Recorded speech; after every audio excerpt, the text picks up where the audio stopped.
SC బాలికల వసతి గృహంలో జరిగిన అవకతవకలపై ఏసీబీ దృష్టి సారించింది. అవకతవకలపై విచారణ చేపట్టినట్లు అధికారులు తెలిపారు.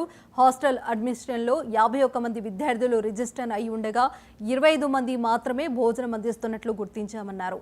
వసతి గృహంలో వార్డెన్ సిబ్బంది విద్యార్థులకు అందుబాటులో ఉండాలని సూచించారు. హాస్టల్లో వార్డెన్ మారమ్మ విధుల పట్ల నిర్లక్ష్యంగా వ్యవహరిస్తున్నట్లు వెల్లడించారు. వార్డెన్పై విచారణ జరిపి చర్యలు తీసుకుంటామని స్పష్టం చేశారు. కొన్ని రోజుల్లో ఉమ్మడి నల్గొండ జిల్లాలో ఈ సోషల్ వెల్ఫేర్ హాస్టళ్లలో అవకతవకలు జరుగుతున్నదని మాకు ఇన్ఫర్మేషన్ వచ్చింది. ఆ సమాచారం మేరకు ఈరోజు ఈ తుంగతుర్తిలోని గర్ల్స్ సోషల్ వెల్ఫేర్ హాస్టల్ పైన ఈరోజు ఉదయం 6 గంటలకు సర్ప్రైజ్ చెక్ చేపట్టడం జరిగింది. నాతో పాటు 2 మీడియేటర్లు ఉన్నారు. తర్వాత ఫుడ్ ఇన్స్పెక్టర్ స్వాతి గారు, auditor Pranay, sanitary inspector Nagaraju గారు, నాతో పాటు వచ్చిన వాళ్ళు వివిధ డిపార్ట్మెంట్ వాళ్ళు.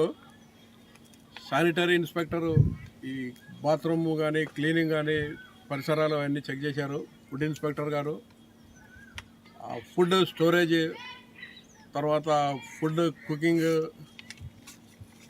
వంటగది, తర్వాత ఆడిటర్ రికార్డ్స్, అంటే ఈ హాస్టల్కు శాంక్షన్ అయిన బడ్జెట్ ఎంత ఖర్చు పెడుతున్నారో అవన్నీ వాళ్ళు చెక్ చేశారు. చెక్ చేసి మాకు రిపోర్ట్ ఇచ్చారు. మేము కూడా మా అబ్జర్వేషన్లో తెలిసింది ఏంటంటే, ఫస్ట్ ఈ హాస్టల్లో 51 మంది రిజిస్ట్రేషన్ చేశారు. ఫిజికల్గా చెక్ చేస్తే ఓన్లీ 25 మెంబర్సే ఈరోజు అటెండ్ అయ్యారు. వారికి ఫుడ్ ప్రిపేర్ చేశారు. మార్నింగ్ టిఫిన్ కిచిడి చేశారు.